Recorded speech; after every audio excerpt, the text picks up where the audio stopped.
What she didn't know was that Brian had security cameras, and those cameras caught everything.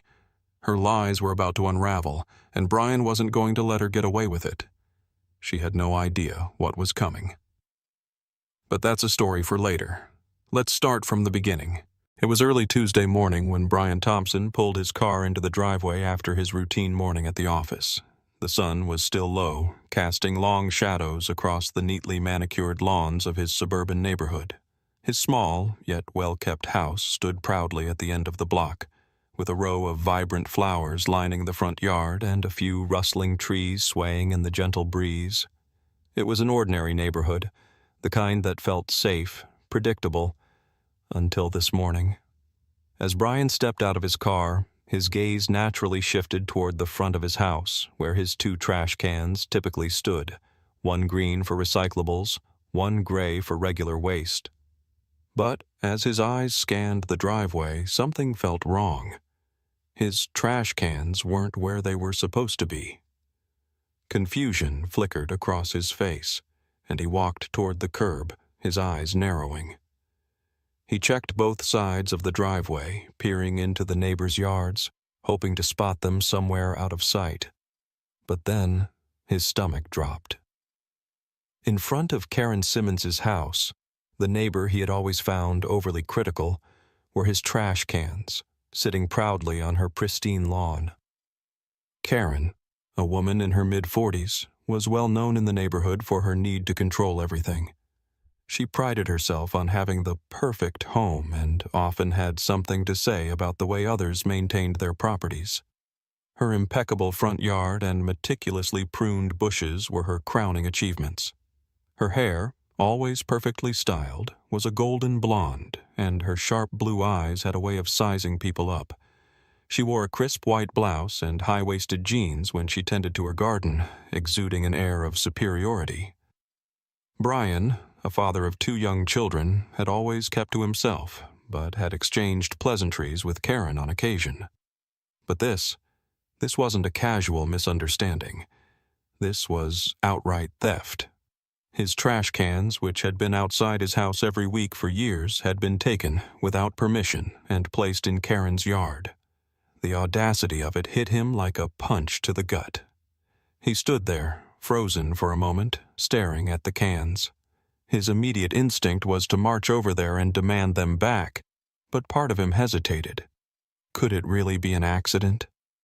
Maybe it was a mistake, he thought, though the nagging feeling in his gut said otherwise. Without further hesitation, Brian walked up to Karen's front door, his fists clenched by his sides. As he knocked, he noticed the meticulous landscaping again, the neatly cut hedges, the perfectly trimmed lawn, things he couldn't afford to pay as much attention to. His kids loved to play in their backyard, and he'd often have to keep an eye on them, making sure they didn't stray into the street. The door opened, and there stood Karen, with her usual self-assured smile, as though she had all the answers in the world. "Oh, Brian, what brings you by this early?" Karen said, her tone light, but there was an unmistakable glint of arrogance in her eyes. "Karen," Brian started, keeping his voice calm, "those trash cans are mine. You took them from my driveway. Why?" Karen's smile faltered slightly, though she quickly regained her composure. "Oh no, Brian. I didn't realize they were yours. I thought they were just left here by mistake. I've been meaning to get some new ones, you know. I thought I'd just use yours until I get around to it." Brian's heart raced as she spoke. He knew she was lying. This wasn't a case of mistaken identity. He could see it in the way she avoided eye contact and kept shifting her weight between her feet. The trash cans had his name on them, his family's name, etched into the side of each one. "I don't buy that for a second, Karen," Brian said, his frustration rising. "Those are mine. You can't just take my things and claim them as yours." "Oh, come on," she replied, her voice dripping with feigned sweetness. "It's not a big deal, Brian. Don't make such a fuss. Just take them back and everything will be fine." Brian's jaw tightened. There was no way he was letting this go. He had worked hard for everything he owned, and Karen was not going to get away with stealing his property. "Fine," Brian said, walking back toward his driveway, his blood still boiling. "But don't think this is over." He was determined to get his trash cans back, but deep down he knew this was more than just about trash. It was about standing up for himself, for his family, and for his right to live in peace without someone like Karen trying to take advantage of him. As he stood at his driveway, staring at the spot where his trash cans used to be, he realized this was just the beginning. There was no turning back now. Brian's anger only deepened over the next few days as he stewed over Karen's audacity. He started taking action. He walked up to the local security office and reviewed the footage from the cameras near his house. Sure enough, the footage showed Karen, in broad daylight, walking across his lawn and wheeling his trash cans away. He felt vindicated, but also more determined. He needed to confront Karen with undeniable proof, and he wasn't going to back down now. The next evening, Brian knocked on Karen's door, holding a tablet showing the footage of her taking the cans. "Karen, I have the footage right here," he said, his voice calm but firm. "You took my trash cans, and now you're going to return them." Karen's face twisted with annoyance. "I don't have time for your nonsense, Brian," she sneered. "Those cans were abandoned. I simply took what I thought was mine."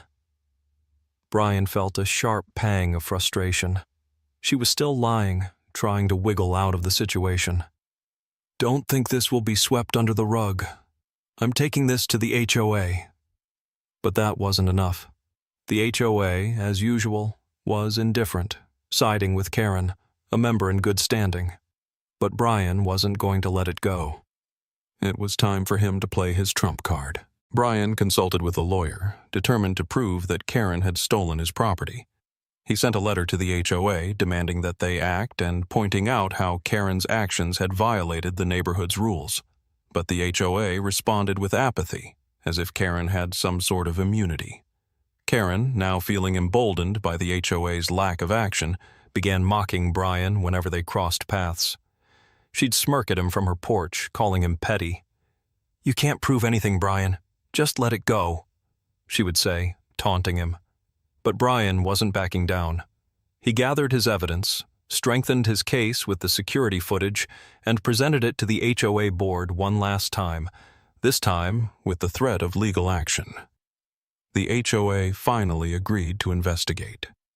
They convened a meeting, and as the video was played for the board, Karen's smug confidence crumbled. She tried to interrupt, but her excuses were weak and unconvincing. Her lies were exposed. The HOA had no choice but to act after seeing the irrefutable evidence.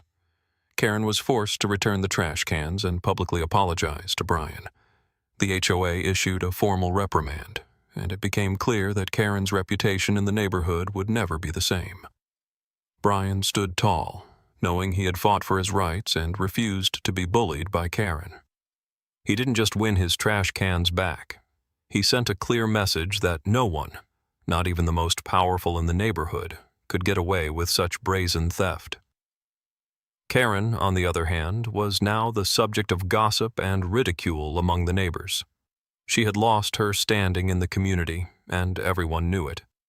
In the end, the moral of the story was simple. When you stand up for yourself, no matter how small the issue may seem, you can make a difference and put an end to injustice. Brian's victory wasn't just about the trash cans.